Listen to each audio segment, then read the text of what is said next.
Hi friends, welcome back to our channel சமையல் today. இன்றைக்கி நம்ம சேனலில் வந்து ஒரு சூப்பரான ஹெல்த்தியான பிரேக்ஃபாஸ்ட் ரெசிபி எப்படி செய்கிறதுன்னு பார்க்க போகிறேங்க. வாரத்தில் 2 நாள் அல்லது 3 நாள் வந்து இந்த ரெசிபியை நீங்கள் செஞ்சு கொடுத்தீங்கன்னா குழந்தைங்கள்லேருந்து பெரியவங்க வரைக்கும் இதை வந்து விரும்பி சாப்பிடுவாங்க. வாங்க அந்த ரெசிபி எப்படி செய்கிறதுன்னு இப்போ பார்க்கலாம். வீடியோக்குள்ளே போகலாம்.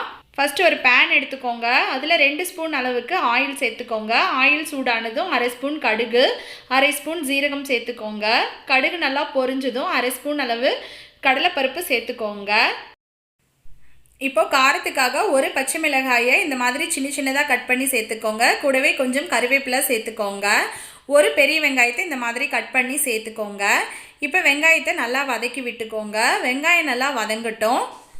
ஒரு தக்காளியை வந்து இந்த மாதிரி சின்னதாக கட் பண்ணி சேர்த்துக்கோங்க. இப்போ தக்காளியும் வெங்காயமும் நல்லா வதங்கினதுக்கப்புறம் இது கூட கொஞ்சமாக வந்து மஞ்சத்தூள் சேர்த்திக்கலாம். ஒரு உருளைக்கிழங்கு வந்து இந்த மாதிரி தோல் சீவி துருவி வச்சுருக்கேன், அதையும் நம்ம சேர்த்துக்கலாம். இப்போ இதை வந்து ஒரு 2லேருந்து 3 நிமிஷம் வரைக்கும் நல்லா வதக்கி விட்டுக்கலாம். இப்போ இதுக்கு தேவையான அளவு நம்ம உப்பு சேர்த்திக்கலாம். உப்பு சேர்த்து நல்லா வதக்கி விட்டுக்கோங்க. இப்போ இதை வந்து நல்லா வதங்கினதுக்கப்புறம் இதை தனியாக எடுத்து வச்சிடலாம். இது ஒரு பக்கம் இருக்கட்டும். இப்போ ஒரு பவுல் எடுத்துக்கோங்க. அதில் 1 கப் அளவு கோதுமை மாவு எடுத்துக்கோங்க. ஒரு 3 ஸ்பூன் அளவுக்கு அரிசி மாவு எடுத்துக்கோங்க. கூடவே இதுக்கு தேவையான அளவு உப்பு சேர்த்துக்கோங்க. தண்ணியை வந்து கொஞ்சமாக ஆட் பண்ணி நீங்கள் கலந்துக்கோங்க. எடுத்ததும் தண்ணி வந்து அதிகமாக கலந்துட வேண்டாம், ரொம்ப தண்ணி போல் ஆகிடும். பாருங்கள், இப்போ நான் 1 கப் அளவு தண்ணி சேர்த்துருக்கேன். சேர்த்துட்டு இதை வந்து நம்ம நல்லா கலக்கி விட்டுக்கலாம். தண்ணி வந்து பத்தலை, நான் இன்னும் ஒரு 1/4 கப் அளவு நம்ம தண்ணி சேர்த்து இதை வந்து தோசை மாவு பதத்துக்கு நான் கலந்து எடுத்துக்க போகிறேன். பாருங்கள், கட்டிகள் வந்து இல்லாமல் நல்லா வந்து இந்த மாதிரி கலந்து விட்டுக்கோங்க. இந்த அளவுக்கு நம்ம தோசை ஊற்றுவோம் இல்லையா, அந்த அளவுக்கு இருந்துச்சுன்னா வந்து மாவு கரெக்டான பதத்தில் இருக்குது. இப்போ இது கூட நம்ம ஏற்கனவே வதக்கி வச்சுருக்கிற வெங்காயம் தக்காளியை வந்து நம்ம இதில் சேர்த்திக்கலாம். சேர்த்திட்டு எல்லாத்தையும் நல்லா வந்து கலந்து விட்டுக்கலாம். பாருங்கள், நம்ம வதக்குனது வந்து மாவோட நல்லா கலந்துற மாதிரி நல்லா கலந்து விட்டுக்கோங்க.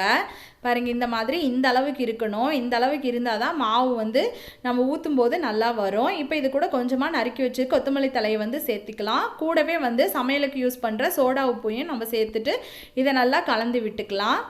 பாருங்கள், இந்த அளவுக்கு நல்லா கலந்து விட்டுக்கோங்க. இதுக்கு மேலே தண்ணி ஆட் பண்ண வேண்டாம். இந்த பதத்துக்கு இருந்தால் மாவு கரெக்டாக இருக்கும். இப்போ அடுப்பில் வந்து தோசைக்கல் வச்சாச்சு. தோசைக்கல் சூடானதும் கொஞ்சமாக வந்து எண்ணெய் தேய்ச்சிக்கோங்க. எண்ணெய் தேய்ச்சதுக்கப்புறம் ஒரு 2 கரண்டி மாவு எடுத்து இந்த மாதிரி ஓரளவுக்கு மொத்தமாக நம்ம ஊத்தாப்பம் ஊற்றுவோம் இல்லையா, அந்த மாதிரி சைஸில் வந்து நீங்கள் ஊற்றிக்கோங்க. இப்போ இதுக்கு மேலே வந்து நம்ம கொஞ்சமாக எண்ணெய் சேர்த்துக்கலாம். இது ஒரு 2லேருந்து 3 நிமிஷம் வரைக்கும் நல்லா வேகணும். அதனால அடுப்பை வந்து லோ ஃப்ளேமில் வச்சுக்கலாம். இப்போ 3 நிமிஷம் ஆனதுக்கப்புறம் இதை நம்ம வந்து திருப்பி போட்டுக்கலாம். உடையாத மாதிரி மெதுவாக திருப்பி போடுங்க. திருப்பி போட்டு இதை ஒரு 2 நிமிஷம் வந்து நல்லா வேக வச்சு எடுத்துக்கலாம். அவ்வளோதாங்க, நம்மளோட பிரேக்ஃபாஸ்ட் வந்து சூப்பராக ரெடி ஆகிடுச்சுங்க. ரொம்ப ஹெல்த்தியானதும் டேஸ்ட்டும் கூட சூப்பராக இருக்கும். அப்படியே சாப்பிட்லாம். இது கூட வந்து தேங்காய் சட்னி வச்சு சாப்பிட்றப்ப இன்னும் வந்து டேஸ்ட்டாக இருக்குங்க. நார்மலாக தோசை இட்லி சாப்பிட்றதுக்கு பதிலாக இந்த மாதிரி நீங்கள் டிஃப்ரெண்ட்டாக செஞ்சு சாப்பிடும்போது டேஸ்ட்டும் சூப்பராக இருக்கும். அவ்வளோதாங்க, இந்த வீடியோ உங்களுக்கு பிடிச்சிருந்ததுன்னா கீழே கமெண்ட்ஸில் சொல்லுங்கள். சமையல் டுடே சேனலை சப்ஸ்கிரைப் பண்ணிக்கோங்க. உங்கள் ஃப்ரெண்ட்ஸ் அண்ட் ரிலேட்டிவ்ஸ்க்கு இந்த வீடியோவை ஷேர் பண்ணிக்கோங்க.